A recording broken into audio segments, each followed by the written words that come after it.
Well, the excitement around weight loss drugs was giving a lift to the healthcare sector. But with a new presidential administration on the way, what's the outlook for the year ahead? Joining us now to discuss is Julien Nono-Womdim, Vice President for Portfolio Research at TD Asset Management. And Julien, thanks very much for joining us. Hi, Anthony. Good to be here. All right, well, let's start with the wider healthcare sector, which despite some positive catalysts continue to underperform. Walk us through that. What's happening there? Yeah, there's certainly a lot happening. I'd say if we take a step back and think about the market, it rewards two things. The first is growth, and the second is certainty, the lack of uncertainty.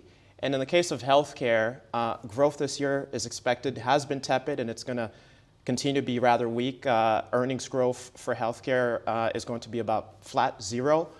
This compares to the broader S&P 500, where earnings growth is going to be above 10%. The second piece is uncertainty. We've had a lot of risks that have emerged in the space, namely the change in U.S. administration being a potential concern, the slowdown or the lack of pickup in some of the equipment-related names in the space, and lastly, geopolitics. And so the combination of below-average growth and rising uncertainty has led to 20% plus points of underperformance relative to the market. Okay, so given that backdrop, there has been some positive news in the market. Certainly weight loss drugs have been doing very well, but have faded recently. What's your outlook for that space going forward? Yeah, the outlook for the space, I'd say broadly speaking, is very constructive. It's constructive because the weight loss drugs, while that has been the key indication that has attracted a lot of attention, what we're starting to observe is that weight loss drugs are beneficial for other indications, Alzheimer's and a whole host of others, namely a healthy body weight improves overall health conditions. So I think the addressable market of those drugs is expanding, which is a good thing. That's a longer term sort of picture issue. In the here and now, one of the dynamics that's going on is that supply for these drugs is constrained. They're having a lot of difficulty manufacturing these drugs, and therefore the expectations in terms of earnings growth and prescriptions have underwhelmed the market.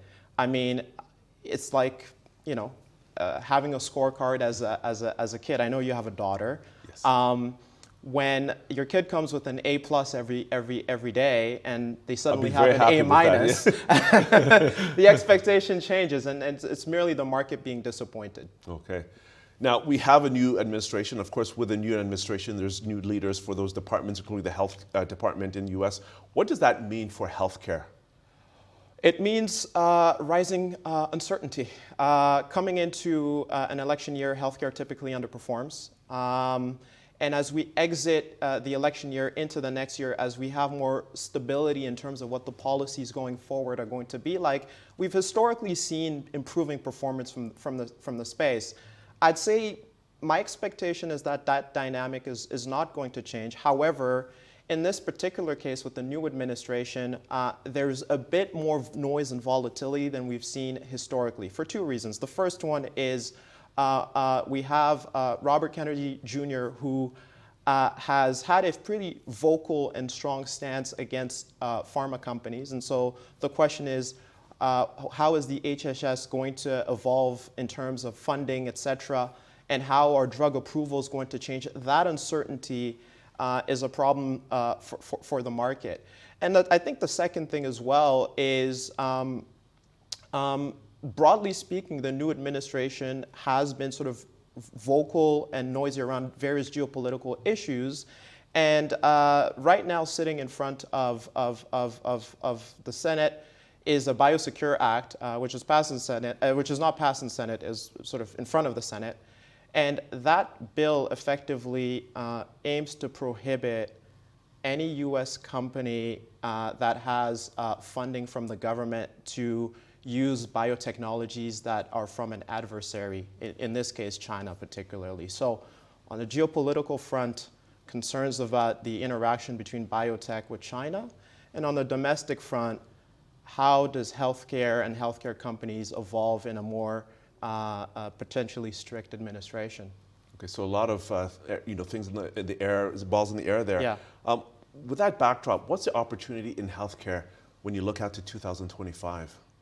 Well, looking forward, I think going back to this concept of growth and certainty or the lack of uncertainty, in terms of growth, in 2025 should be a better growth year in terms of earnings, partly aided by the weight loss drugs, aided by the recovery in the broader industry, whether it's pharma, life sciences, but also on the certainty front, alleviation of some of these risks that we've talked about on the geopolitical front. The moment the market gets clarity of what the new administration will do and what the policies with respect to biotech with foreign countries, then the market will be able to reprice these securities. And in various pockets of the market, there have been opportunities. The other thing I would highlight is that we've been in a 2-year bull market for the S&P 500. And healthcare historically is a pretty defensive sector. And so as the broader market kind of starts taking a breather, we'll likely see some renewed enthusiasm for the healthcare sector, partly idiosyncratic, but partly with what's going on elsewhere.